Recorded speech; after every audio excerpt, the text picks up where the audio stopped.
I didn't scream when I saw her poison my drink. I didn't confront her. I didn't even turn around. I stood there, frozen, staring at my reflection in the mirrored wall of the ballroom I had spent months helping design. The lights were warm. The music was soft. The room looked perfect.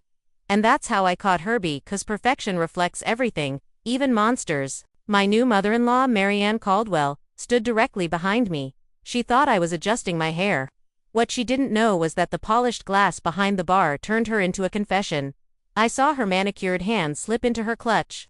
I saw the tiny vial. I saw her tilt it 3 clear drops into my champagne. She didn't look nervous. She looked relieved, as if removing me was just another task on her wedding checklist. My heart didn't race. My hands didn't shake. What I felt wasn't fear, it was pressure. The kind of pressure right before something collapses. I'm a historic preservation consultant. I spend my life studying what happens right before structures fail. Cracks don't scream, they whisper. I waited until she walked away to greet a judge's wife like nothing had happened. Then, calmly, almost respectfully, I picked up both glasses and switched them. I returned to the head table where my husband, Daniel, was laughing with guests. Completely unaware that his own mother had just tried to destroy our marriage before dessert. He squeezed my hand and whispered that marrying me was the best decision of his life. I almost broke right there. Marianne sat across the room, glowing with confidence.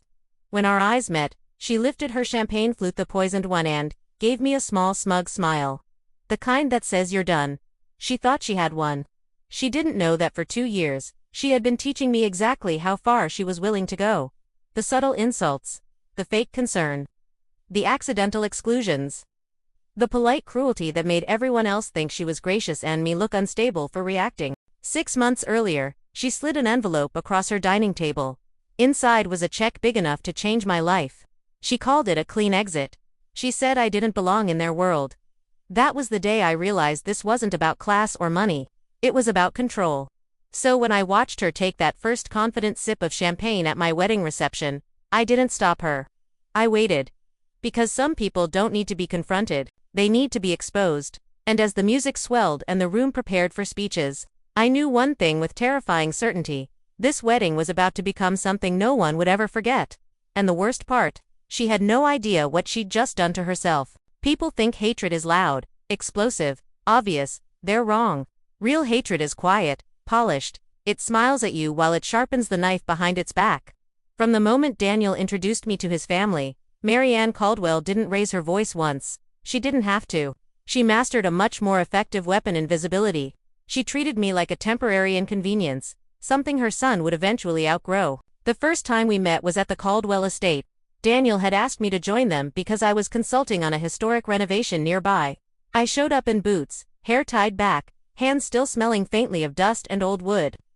Marianne looked me up and down like I was something tracked in on the carpet. Then she smiled and asked Daniel, right in front of me, "So? Are you supervising the workers now? Not meeting someone. Not dating someone. Supervising the workers." Daniel corrected her. He said my name, said my profession, said I was important to him. She just said, "Oh," and walked away. That was the pattern. She forgot to include me in family dinners. Introduced me to friends as Daniel's phase. Commented on my career like it was a hobby I'd grow out of once I married properly. Every insult was small enough to deny, but heavy enough to crush. And then came the envelope. 6 months before the wedding, she asked me to meet her privately. She chose her library dark wood, leather chairs, power built into every corner. She slid the envelope across the desk like a business transaction.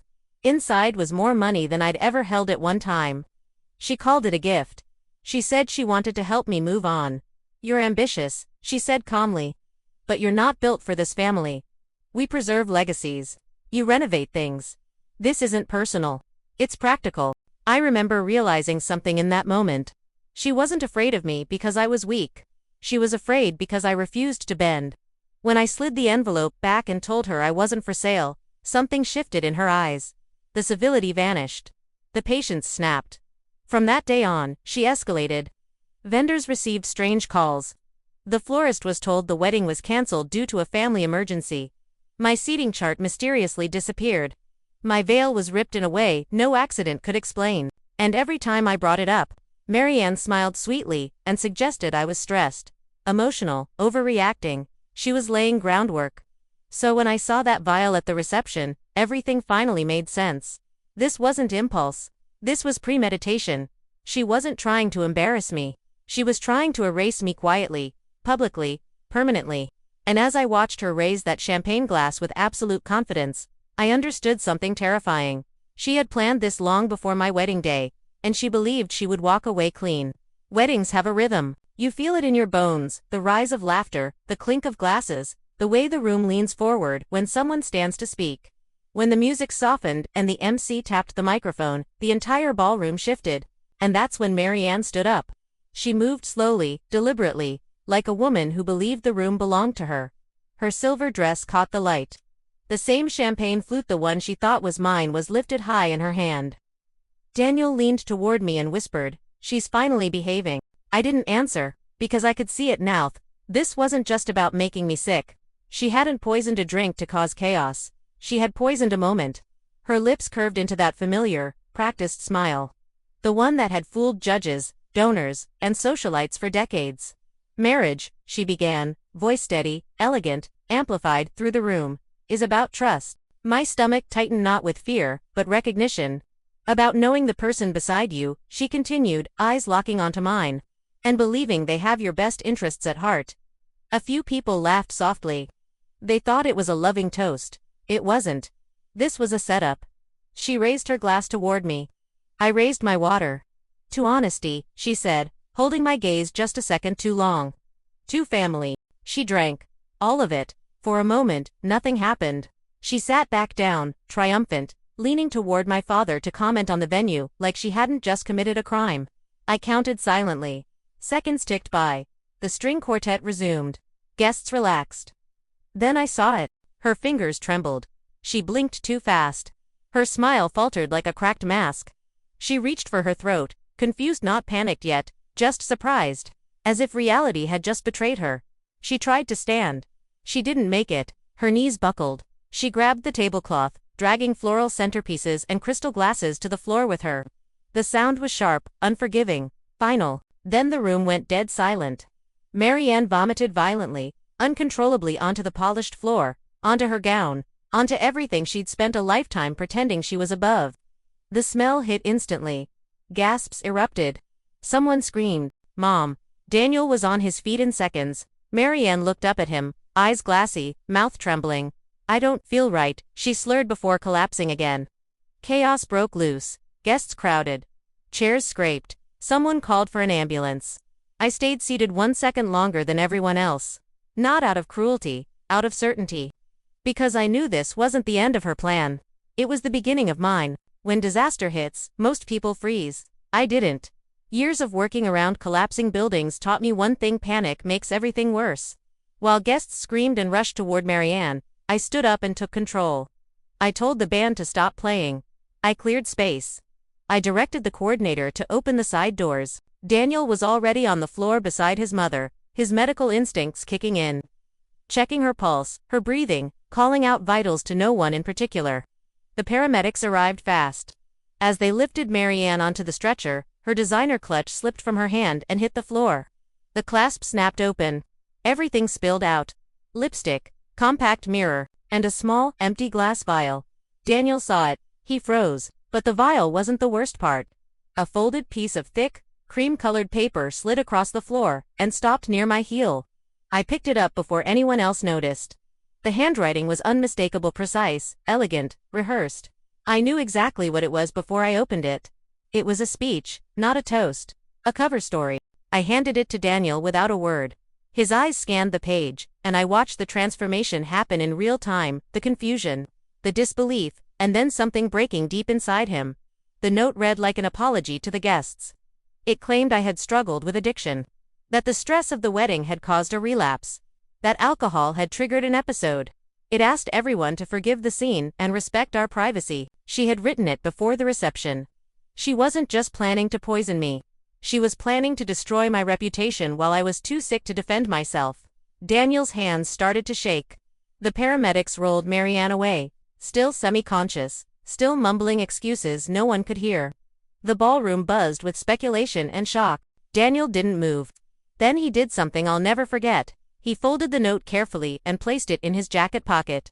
He didn't look at me when he spoke. He looked straight at the paramedic. "This wasn't a medical accident," he said flatly. "She ingested something intentionally. You need to call the police." His father whispered, "Daniel, don't." Daniel turned slowly. For the first time since I'd known him, he looked at his family without loyalty, clouding his eyes. "She didn't just try to hurt my wife," he said. "She planned it." The police arrived at the hospital, and that's when Marianne finally spoke clearly. She said she did it to protect him. She said I was manipulating him, using him, poisoning him against his own family. She said he'd thank her one day. Daniel listened. Then he pulled the folded paper from his pocket and handed it to the officer. "This," he said, voice steady, "is premeditation." That was the moment he stopped being her son and became my husband. Hospitals have a way of stripping people down to the truth. The lighting is harsh. The air smells like antiseptic and regret. There's nowhere to hide behind money or reputation, not when police officers are standing 10 feet away, waiting. Marianne lay propped up in her private room, pale and furious, no longer the composed matriarch from the ballroom. Her voice was steady now, rehearsed, convincing. She told them she'd had a reaction to alcohol. She told them stress had pushed her too far. She told them she was only trying to protect her son. And for a brief moment, I saw the old spell working. Then the officer turned to me and asked if I had anything to add. I handed him my phone. While the paramedics were loading Marianne into the ambulance, I had already sent one text to the venue manager. Because of my work, I know buildings, I know blind spots, and I knew exactly where the 4K security camera behind the bar was angled. The officer pressed play. There she was. Clear as day. Marianne looking around, checking who was watching, pulling the vial from her clutch, tilting it carefully into the glass, stirring with practiced ease. No accident, no confusion, no panic, just intention. The room went silent except for the sound of the video replaying. Marianne's face changed when she realized what she was watching. Not fear rage, the kind that erupts when control finally slips through someone's fingers. That footage doesn't prove motive, she snapped. Daniel stepped forward. It proves opportunity, he said. And this proves intent. He handed over the folded note, the speech she'd written to destroy me while pretending to protect me. The officer nodded slowly. This is aggravated assault, he said, and attempted poisoning. Marianne turned to Daniel then, desperation bleeding through the anger. I did this for you, she insisted. She doesn't belong with us. She's tearing you away from your family. Daniel didn't raise his voice. You did this, he said quietly, because you couldn't control me anymore. That was it. No shouting, no tears, no negotiations. He signed the statement. Requested a restraining order. Pressed charges. His father tried one last time. She's still your mother. Daniel looked at him with exhaustion, not hatred. She's a criminal, he replied. And if you help her escape this, you become one too. The handcuffs clicked shut an hour later. Watching them lead her away was surreal. The woman who ruled rooms with a glance now wouldn't meet anyone's eyes. I thought I would feel victorious. I didn't. I felt hollow. Because even when justice wins, something precious still breaks. But that wasn't the end of the story. It was the beginning of healing. It's been a year since our wedding night. A year since flashing lights outside a ballroom replaced first dances and cake. A year since I learned that the most dangerous betrayals don't come from enemies, but from family. Marianne is serving her sentence now. The court didn't buy the story about stress or love or protection. The video, the note, the timing, it all told the truth she never expected to surface. Daniel and I didn't move into the family estate. Instead, we bought a quiet fixer-upper on the other side of the city. It's nothing like the marble halls and manicured gardens he grew up in.